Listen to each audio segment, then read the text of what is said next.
I suck at boss battles. I struggle to manage my own HP as well as knowing when to execute that final blow.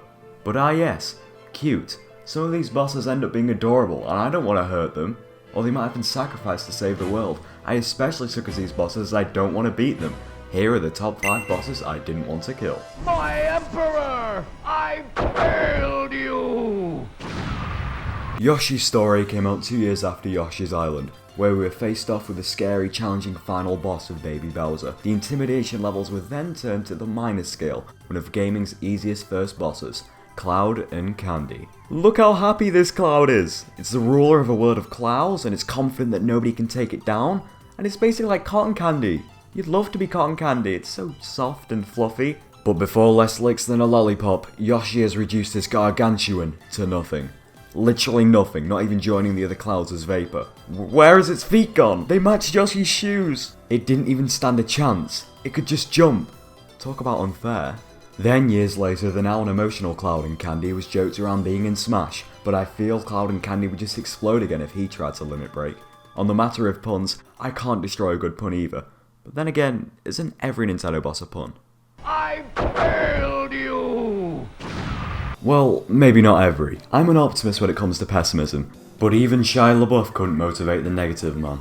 Maybe it's the fact that yellow is the colour of happiness and he's not happy. Or it's a simplistic, shapely design that makes him even easier to sympathise with, but even the negative man will not be happy with number 4 on this list. He's the only enemy in this cave, there's only one of them, and I wanted to brighten up his forever crappy day by flattening him as a boss. Granted, an easy boss. More resigned than Richard Nixon in 1974, this man takes any hit his way and fights back at himself with demotivational metaphors. Life is but a moment, a meaningless grain of sand. That is like poetry. This man is a poet and we're killing him. This directionless nowhere man is also easy and over in a flash, which is a great shame for someone where he has so much to say and needs a friend. Like Positive Man. But he doesn't exist. Damn you, E-Toy. Make Mother 4. You know, release Mother 3 first because I haven't played this game. I failed you! The scene is Super Castlevania 4. Simon Belmont has battled with dizzying Mode 7 terrains, moving dinner furniture, and now this. A short-sworded limp projectile boss, which are 2 noble people that are in love, but they're ghosts. They're at peace already. Why do we have to kill them? This doesn't feel right, it feels uncomfortable, and the only other game on the SNES that really makes you do that is, well, Mortal Kombat.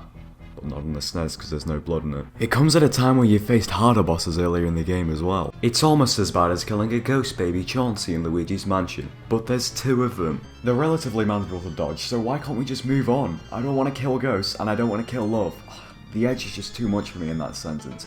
Are you sure you're not Mr. Cowell, Simon Belmont, as there's not a lot of peace and love with you here? These 2 just want to dance in their own assumed house, and damn it Konami, why can't you just leave them be? Oh yeah, Konami are heartless. I failed you! You know you have to beat Wally in Pokemon Generation 3 to be stronger, otherwise you'll be the Wally. But this nervous child has an assumed lung condition, and is adorable, and I don't want to ruin his day, twice. Even when he's stronger, he just seems so small and innocent. It just doesn't feel like a complete victory on Victory Road to me, even though he's a stronger person physically and mentally. After all you've been through with him, it's kind of rude to call him a rival, especially when he's a trainer that expresses devotion and passion comparable to yourself for their Pokemon, which makes seeing him lose all the more crushing. But eventually his illness is hardly mentioned towards the end. You may have not wanted to beat him, but you've done the right thing. He's found a new hobby, a spirit, a desire to get better and better, as a trainer and medically. I may have felt bad for winning, but to see his noble exit speech after the victory had settled, I felt a lot better.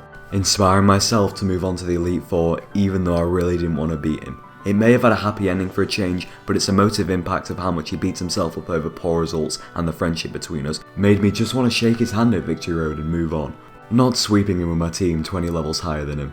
Wow, I really need to decide if I'm going to pronounce my T's or not. But just look at those eyes! What is it with Wally's in media and adorable eyes? But before we get to number 1, shout out to the honourable mention of King Bob-omb from the Super Mario series. When I first faced off with this guy I felt guilty after throwing him, as he's a bomb.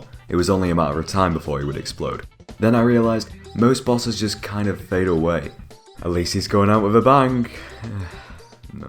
Maybe the bomb wanted to give in so easily if it's his purpose. Such debates made me realise to become more desensitized to killing King Bob-ombs in Mario Kart DS and Mario Party 10 hereafter. Except he wasn't in Mario Party 10. I get them all so confused. My Emperor! I failed you!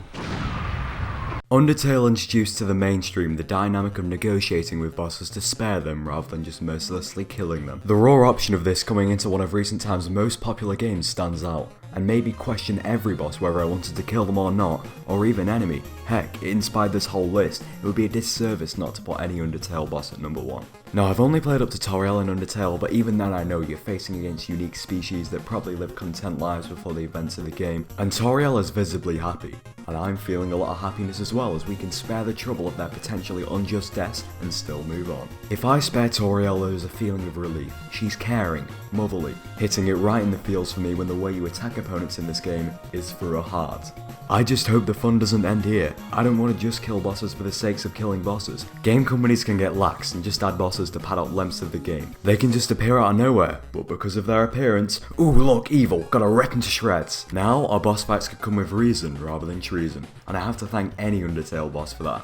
Why kill them when I can feel better about myself for not? I look forward to see if the number 1 boss I didn't want to kill would have an impact on the whole of boss fights in gaming. And if I don't kill an Undertale boss, it's even rewarding with a different end. Thanks for watching a video with an 8-word title, maybe 9 if I add the word gaming. If you want a shorter title, check out Top 5 Coffee Addicts in Gaming. 6 words too short? Well, how about Top 5 Bass in Gaming? 5 words for a top 5, come on, I can't go shorter. That's on Challenges Approaching, a fortnightly uploading collab channel. When I'm not uploading here, I'm there. And it's also the reason why I'm feeling a bit guilty after killing all those bosses. I'm using the fiery background we use on Challenges Approaching. Also, there's various social medias of mine on screen in the description. Special thanks to everyone in the credits in the bottom right corner for footage that wasn't mine. The music is also there. Show them on this video some love for Positive Man. 2 uploads in a month for me is wild, so there'll be no end joke here to blow you away. Just to promise you that there'll be another 2 videos next month. Exciting times.